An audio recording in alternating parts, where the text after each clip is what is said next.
सणाला म्हटल्या जातं आणि आजचा हा 9वा दिवस त्यांच्या युद्धाचा समारोपाचा आहे आणि उद्या दशरा आहे म्हणजे उद्याचा दिवस म्हणजे विजयादशमी. श्रीरामचंद्रांचं आणि रावणाचं युद्ध जे झालं हे 10 दिवस चाललं आणि उद्याच्या दशऱ्याच्या दिवशी विजयदशमीच्या दिवशी रावणाचा वध श्रीरामचंद्रांनी केला आणि रामचंद्रांना विजय प्राप्त झाला. असा हा या ठिकाणी सुंदर असा हा पुराणाच्या कथांचा हा सुंदर संदर्भ या संपूर्ण सणा महोत्सवाला आहे. आणि आज तानापती आणि गाव सोडून आपण जे एका अरण्यामध्ये आलो आहोत, रानामध्ये आलेलो आहोत, त्याचा विधी आमच्या वृद्धाचारामध्ये सर्वज्ञांपासून तो चालत आलेला आहे. जी महिषासुराची आणि एका दुर्गादेवीची झालेली जी युद्धाची जी अनेक प्रकारची जी असुरांची हिंसा, ही हिंसा गावामध्ये या ठिकाणी ते युद्ध गावामध्ये संपन्न झालं. त्या परंपरेने या ठिकाणी ही हिंसा गावामध्ये त्या खंडेनवमीच्या दिवशी पूर्वी 800 वर्षापूर्वी या हिंसा होत होत्या, बळी देण्याच्या हिंसा होत होत्या. या हिंसेनिमित्त विजय करणे अशी एक सुंदर अशी श्री चक्रधर महाराजांची सुंदर अशी लीळा आहे जालन्याची. हिंसेनिमित्त ग्रामांतर करणे. स्वामी श्री चक्रधर प्रभू बाईसांना म्हणतात, एवढी लीळा सांगतो आणि माझ्या विचारांना मी पूर्णविराम देतो. स्वामी श्री चक्रधर महाराज आपल्या बाईसांना म्हणतात, बाई मात्रा करा, आयती करा, तयारी करा, आता गावाच्या बाहेर जायचं आहे जालनाच्या.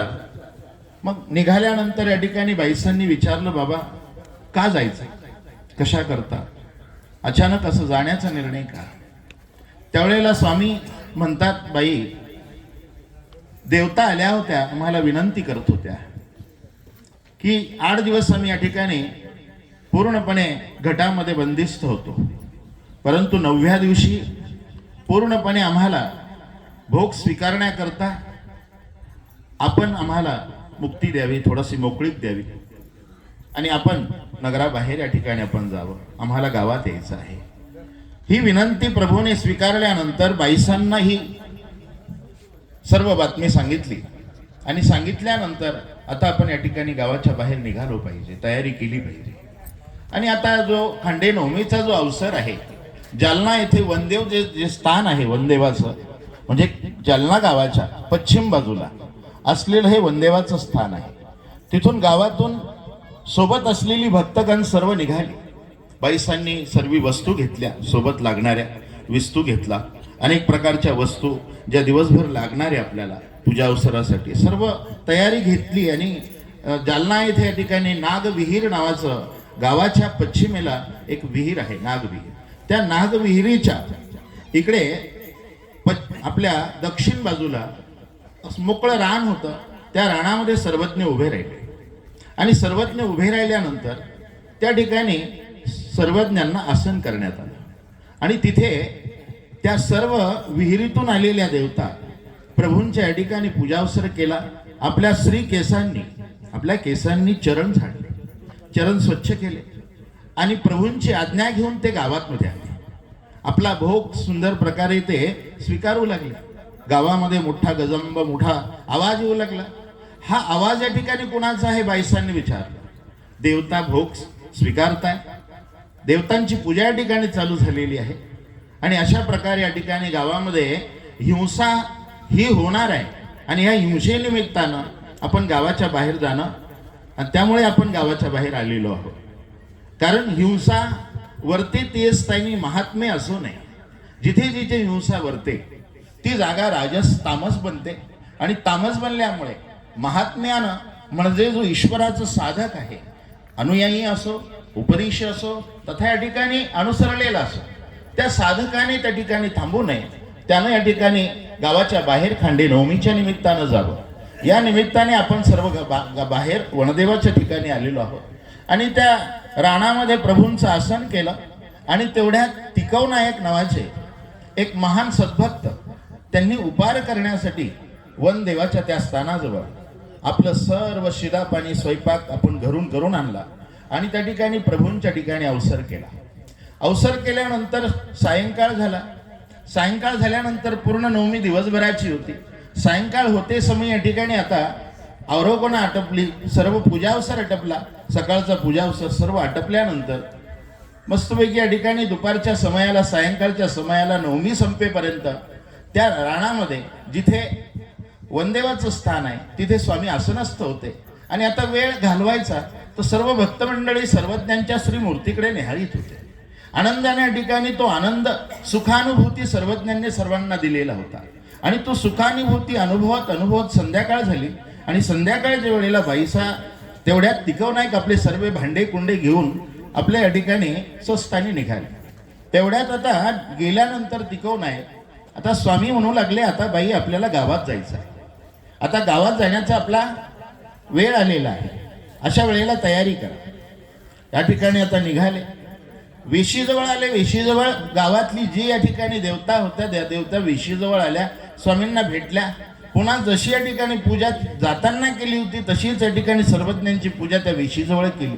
आणि नाग विहिरीमध्ये देवता जाऊन आपल्या स्वस्थानी लीन झाल्या.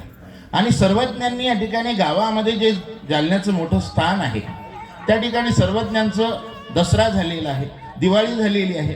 अशा महास्थानाच्या ठिकाणी संध्याकाळचा सायंकाळचा सुंदर असा पूजावसर झाला. आणि अशी सुंदर हिंसेनिमित्त ग्रामांतर करणे ही संपूर्ण लीळा या ठिकाणी तुमच्या पुढे मी व्यक्त केलेली आहे. कारण हिंसा हे निमित्त आहे. काय आहे? हिंसा हे निमित्त आहे. आणि या निमित्ताने गावामध्ये झालेली या दिवशी राजस जो भक्तीचा जो प्रभाव असतो, भक्तीचा हा 10 दिवस जास्तीत जास्त प्रभाव आज असतो. आणि आज खांडे नवमी निमित्ताने आज पूर्णपणे घटाची काय उत्पादन होत असतं, म्हणजे घट काढल्या जातो आज. त्यामुळे आज तो घट काढल्यामुळे देवता पूर्णपणे तामशी आणि राजस, कारण देवतांचं जे सुख आहे त्रिगुणात्मक आहे, परमेश्वराचं निर्गुण आहे. अशा त्रिगुण असलेल्या या गुणांचा प्रभाव आपल्यावर पडून आपण वेगळ्या प्रकारे या ठिकाणी आपल्यामध्ये स्वभावात परिवर्तन होऊ शकतं.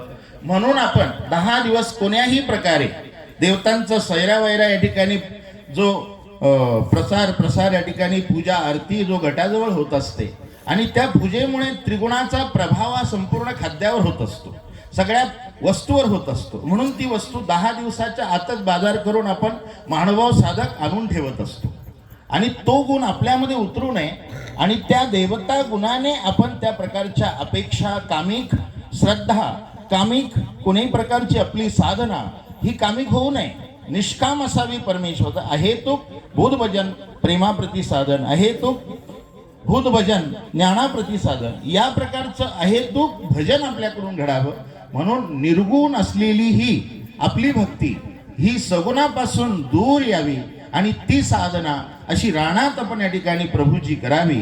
अशा प्रकारचा हेतू हा सगुणापासून निर्गुणाची ही भक्ती ही विजनात गेल्याशिवाय अटन विजन भिक्षा भोजन हा नित्यविधी, नैमित्त्यविधी, संघ संगात भेट शुश्रूषा या नित्यविधी नैमित्त्यविधी या दोन्ही विधी अशा या रानामध्ये येऊन आपण या ठिकाणी करतो आहोत. आणि खरोखर ज्या जागेत होतं ती जागा या ठिकाणी अगदी पवित्र होते. या संपूर्ण भंडारे परिवाराला मी या ठिकाणी आज शुभेच्छा देतो आणि माझ्या शब्दांना पूर्ण